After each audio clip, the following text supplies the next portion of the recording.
இன்று நம்ம கேலக்ஸி தமிழ் டிவியில திரை விமர்சனம் நிகழ்ச்சியில கலக்கப் போவது யாரு? பாலா முதன் முறையாக கதாநாயகனாக நடித்து வெளியாகியுள்ள காந்தி கண்ணாடி திரைப்படத்தின் விமர்சனத்தை பார்க்க போறோம். விமர்சனத்தை இறுதி வரை பாருங்க. உங்க கருத்துக்களை கமெண்ட்ல சொல்லுங்க. இப்படத்தில் Bala, November story, triples web சீரிஸ்களில் நடித்த நமிதா கிருஷ்ணமூர்த்தி நாயகி. இவர்களோடு பாலாஜி சக்திவேல், அர்ச்சனா, அமுதவாணன் மற்றும் பல முன்னணி நடிகர்கள் நடித்துள்ளனர். ரணம் பட இயக்குனர் ஷெரீப் இப்படத்தை இயக்கியுள்ளார். ஒளிப்பதிவு பாலாஜி கே ராஜா, எடிட்டர் திவானந்தீஸ்வரன், இசை விவேக் மெர்வினிங், தயாரிப்பு ஜெய் கிரண். கதை என்னன்னா, ஒரு ஈவென்ட் மேனேஜ்மெண்ட் நிறுவனம் ஒன்றை நடத்தி வருகிறார் KPY பாலா. அவரது காதலி நமிதா கிருஷ்ணமூர்த்தி அதனை நிர்வகித்து வருகிறார்.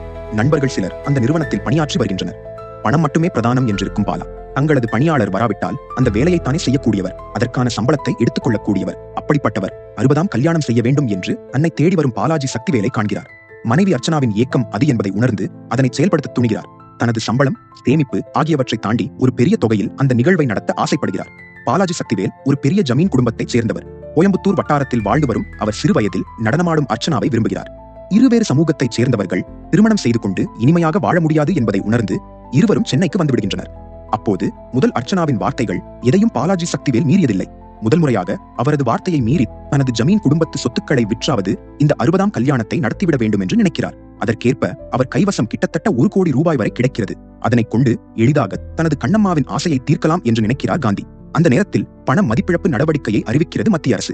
அதன் பிறகு தனது கையில் இருக்கும் லட்சக்கணக்கான பணத்தை எப்படி மாற்றுவது என்று தெரியாமல் தவிக்கிறார் பாலாஜி சக்திவேல். அவரிடம் வாங்கிய பணத்தை கொண்டு எதுவும் செய்ய முடியாது என்று பாலா கைவிரிக்கிறார். அதன் பிறகு என்ன ஆனது? பாலாஜி சக்திவேலுக்கு பாலா உதவிகள் செய்தாரா என்று பதிலளிக்கிறது இப்படத்தின் கதை. பாலாவுக்கு இது நாயகனாக முதல் படம். அதனை உணர்ந்து சிரத்தை காண்பித்திருக்கிறார். தன்னை கொண்டாடுகிற ரசிகர்களை தியேட்டருக்கு வரவழைக்கும் அளவுக்கு இப்படத்தை தந்திருக்கிறார். அதிகமாக காமெடி கவுண்டர்கள் அடிக்காமல் அடக்கி வாசித்திருக்கிறார். நாயகி நமிதா கிருஷ்ணமூர்த்தி அழகாக இருக்கிறார். தனக்கு ஸ்கோப் இருக்கிற இடங்களில் அழகாக நடித்திருக்கிறார்.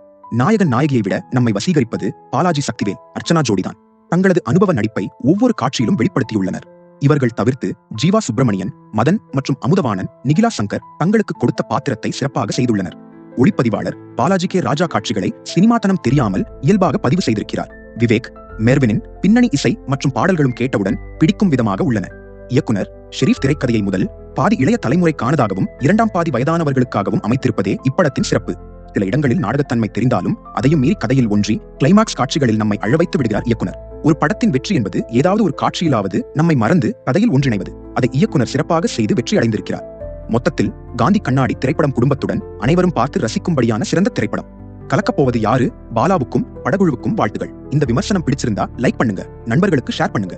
மறக்காமல் சப்ஸ்கிரைப் செய்து நமது சேனலுக்கு ஆதரவு அளிக்குமாறு அன்புடன் கேட்டுக்கொள்கிறேன். மீண்டும் ஒரு திரை விமர்சனத்தில் சந்திக்கிறேன். நன்றி.